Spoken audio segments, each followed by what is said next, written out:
আসসালামু আলাইকুম ভাই।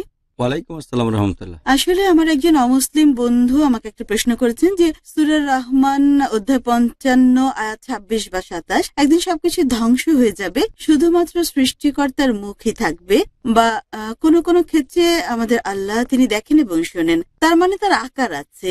এটা কি বিপরীত কথা হয়ে গেল না? বোন একটা প্রশ্ন করলেন যে সূরা রহমান অধ্যায় 55 বলা হয়েছে যে সবকিছু ধ্বংস হয়ে যাবে শুধুমাত্র আল্লাহ ছাড়া।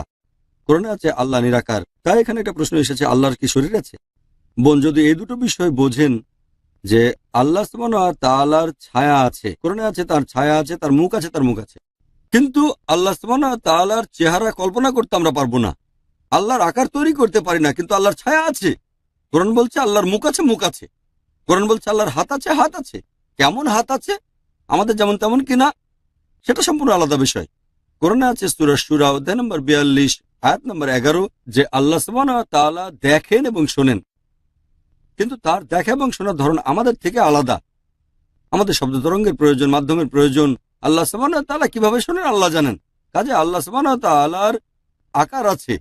আমরা আল্লাহ সুবহানাহু ওয়া তাআলার কোনো ছবি তৈরি করতে পারি না, ছবি তুলতে পারি না, মূর্তি বানাতে পারি না। আর এই পৃথিবীর কোনো মানুষই আল্লাহ সুবহানাহু ওয়া তাআলাকে দেখেনি। আখিরাত আমাদের মৃত্যুর পরে, সেটা ভিন্ন কথা।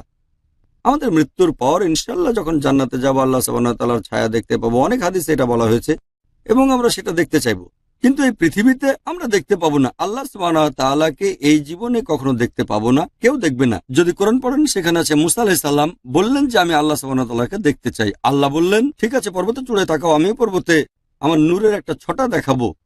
তখন মুসা আলাইহিস সালাম সেই পর্বতের দিকে তাকালেন আর দেখলেন পর্বতটা ঝুঁকে মাটিতে মিশে যাচ্ছে। এটা দেখে মুসা আলাইহিস সালাম অজ্ঞান হয়ে গেলেন, তিনি আল্লাহ সুবহানাহু ওয়া তাআলাকে দেখেননি। পর্বতে আল্লাহর নূরের ছটা দেখলেন এবং পর্বতটা মাটিতে মিলে গেল, আর সেই পর্বতে তাকিয়ে মুসা আলাইহিস সালাম অজ্ঞান হয়ে গেলেন।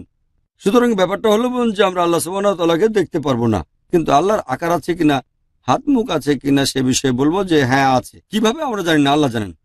তবে আমরা অপেক্ষা করব ইনশাআল্লাহ আখিরাতে, ইনশাআল্লাহ দোয়া করে আমরা যেন জান্নাতে যাই, ইনশাআল্লাহ আমরা তা দেখা পাবো, তাকে পাবো ইনশাআল্লাহ। আশা করি উত্তরটা পেয়েছেন।